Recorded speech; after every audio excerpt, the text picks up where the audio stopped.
आज की हमारी कहानी है गुरुजी की सीख। शिष्य ने गुरु से पूछा, गुरुजी आप इतने खुश कैसे रह लेते हो? ना कभी आपको गुस्सा आता है, ना आप किसी की बात का बुरा मानते हो। आपकी इस प्रसन्नता का क्या रहस्य है? गुरुजी बोले, मेरी प्रसन्नता का रहस्य तो मुझे नहीं पता, मगर तुम्हारा एक रहस्य मैं जानता हूँ। आज से 11 दिन बाद तुम्हारी मृत्यु हो जाएगी। इतना सुनते ही शिष्य को बड़ा झटका लगा। वह उदास हो गया और कोई उसे ये बात कहता तो शायद वो विश्वास ना करता, मगर गुरुजी ने कहा था इसलिए उसे विश्वास हो गया कि वह दुनिया में सिर्फ 11 दिन का मेहमान है। उसके बाद उसकी विदाई तय है। वह उसी दिन आश्रम से निकल गया। सबसे पहले अपने परिजनों से मिलने, सबसे मीठे बातें की। उसने अपने माता पिता भाई बहन सबसे अपनी पुरानी गलतियों की क्षमा मांगी।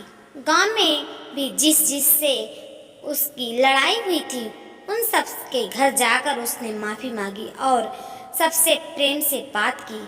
उसके पास जितनी भी कीमती चीज़ें थी वे सभी उसने अपने भाई बहन में बांट दिया।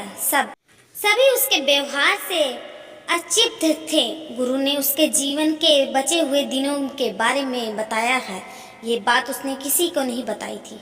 वह जिंदगी के बचे हुए दिनों को आनंद के साथ जी लेना चाहता था। खाने पीने व पहनने के सारे शौक पूरे करने लगा चाहता था।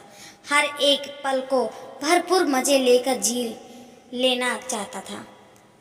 पहले उसे बहुत गुस्सा आता था। गुस्से में वह कड़वा बातें बोल दिया करता था, मगर अब वह बिल्कुल शांत रहने लगा था। उसे किसी की बात बुरी नहीं लगती थी। बिना गलती के भी वह सबसे क्षमा मांग लेता था। अब वह माता पिता की खूब सेवा करता था। उनकी हर बात मानने लगा था। माता पिता ने सोचा, बेटा मैं ये सब बदलाव गुरुजी के सानिध्य में रहने के कारण आया है। वह सब अब बिल्कुल बदल गया था। ऐसा व्यवहार करता था कि उसके जाने के बाद सब उसे प्यार से याद करें। 8 दिन वह घर में रहा। फिर उसने सोचा जीवन के अंतिम दिन उसे गुरुजी के पास रहकर बितानी चाहिए। इसलिए वह वापस आश्रम की तरफ निकल पड़ा। पहले वह पशु पंछियों के प्रति भी बहुत निर्दयी था, मगर वह जानवरों के साथ भी अच्छा व्यवहार करने लगा था। जाते वक्त रास्ते में उसने एक प्यासी गाय को पानी पिलाया, एक घायल चिड़िया की मदद की। जब आश्रम पहुंचा तो गुरुजी ने पूछा, कैसे हो?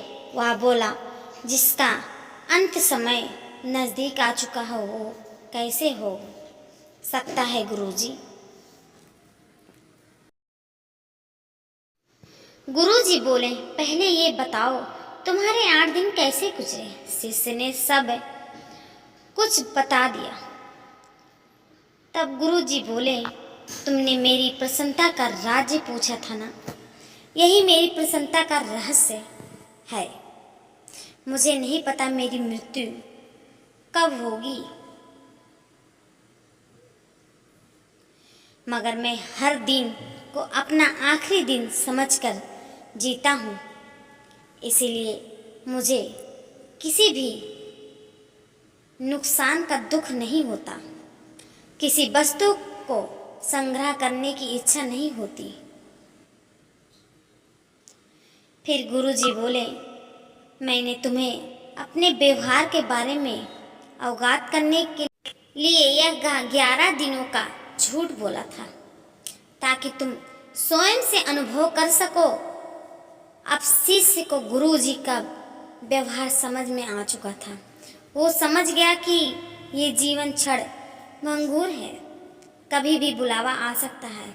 इसीलिए आगे भी उसे वैसे ही जीवन जीना है जो उसने पिछले 8 दिन में जिया है। एकदम शांत, खुश, संतोष और दया भाव के साथ जीवन बिताना है। ना कुछ तेरा है ना कुछ मेरा है। ये जीवन तो बस कुछ दिन का रहना बसेरा है। कहानी कैसी लगी कमेंट में ज़रूर करना। जी हाँ दोस्तों, हमारी स्टोरी अच्छी लगी हो तो ढेर सारा शेयर कीजिए, लाइक कीजिए, कमेंट कीजिए।